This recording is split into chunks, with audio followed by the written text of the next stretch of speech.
Sean started the Maine Discovery Museum in Bangor, which sparked the revitalization of downtown Bangor. Sean advocates passionately for strong unions and higher wages. I give you Sean Fairclough, folks. Hello, everybody. Can you hear me okay? All right. Hi, Bangor. First thing I want to remind you, you saw Jack McKay just a minute ago. He's with Food and Medicine. Pay attention to him about local races like city council races here in Bangor. It matters what happens at the local level. Go to Food and Medicine. Go to Jack McKay. Find out about the issues in voting so that we have responsible people elected to Bangor City Council. Now, I'm going to talk about where we are now and then what together we can do about it. America's Constitution states that Congress, not the executive, appropriates money. Once law, appropriations must be implemented. But get this, 40% of Americans will be diagnosed with cancer in our lifetimes, yet Trump illegally slashed hundreds of millions from cancer research. Why? Get this. Because some research occurred in areas with significant black populations. Really? Cancer screening helps everyone, yet he slashed unconstitutionally cancer research. That's what Donald Trump did to us. JFK, John F. Kennedy, with congressional approval, started USAID. America, saving millions of lives in poor nations. America, respected, admired. Now Trump, without congressional approval, slashes USAID. Dying commences because of Trump. Boo! Remember, Trump promised grocery prices go down on the day of his inauguration. Oops, they've gone up. Yet Trump, with no congressional approval, grabbed $20 billion of our dollars, handing our money to a nutcase right-wing would-be dictator in Argentina. Our Constitution prohibits presidents getting rich off their office, yet Trump, incompetent businessman, gained about $3 billion in graft since Election Day, way more than all previous presidential graft combined. Our Constitution prohibits deploying the military against Americans. Trump sends troops to our cities saying Americans are, quote, about to find out why it's called the Department of War. Saying American cities should be training grounds to, quote, crush the enemy within.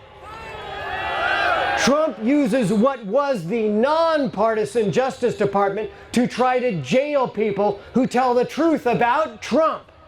In 2020, George Floyd was killed.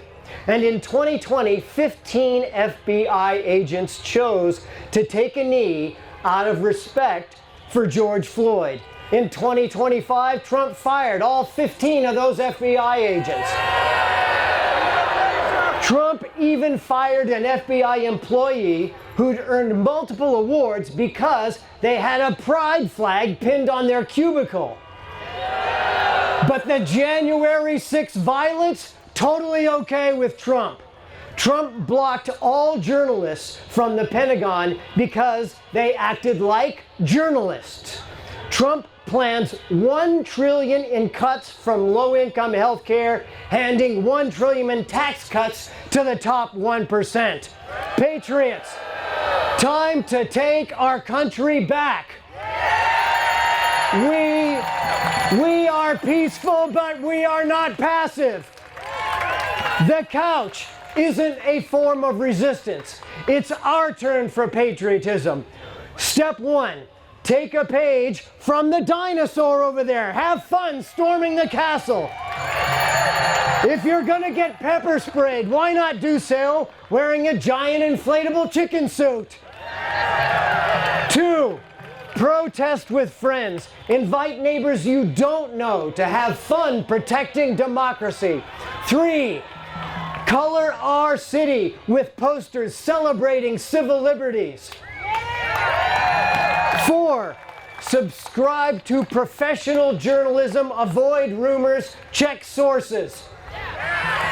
5, your church, your social club can create your own innovative, entertaining way to protest peacefully for democracy.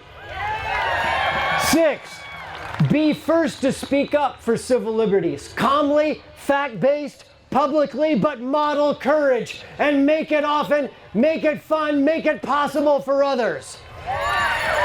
7, celebrate lawyers, yes, who protect civil liberties. 8, contribute as much to civil liberties as you spend on entertainment. 9, and right now, Trumpers support question 1, which makes it harder to vote, especially for older people and disabled people. Organize now to increase turnout to defeat question 1. Go to the table right over there. Organize now for November. Model with your action the future that we will be relentless against people who undermine democracy, relentless against Trump. 20 years from now, our proudest boast will be that we defended democracy at time of its greatest danger.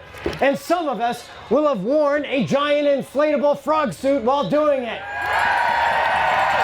No kings, no Trump, no kings, no Trump, no kings, no Trump, no kings, no Trump.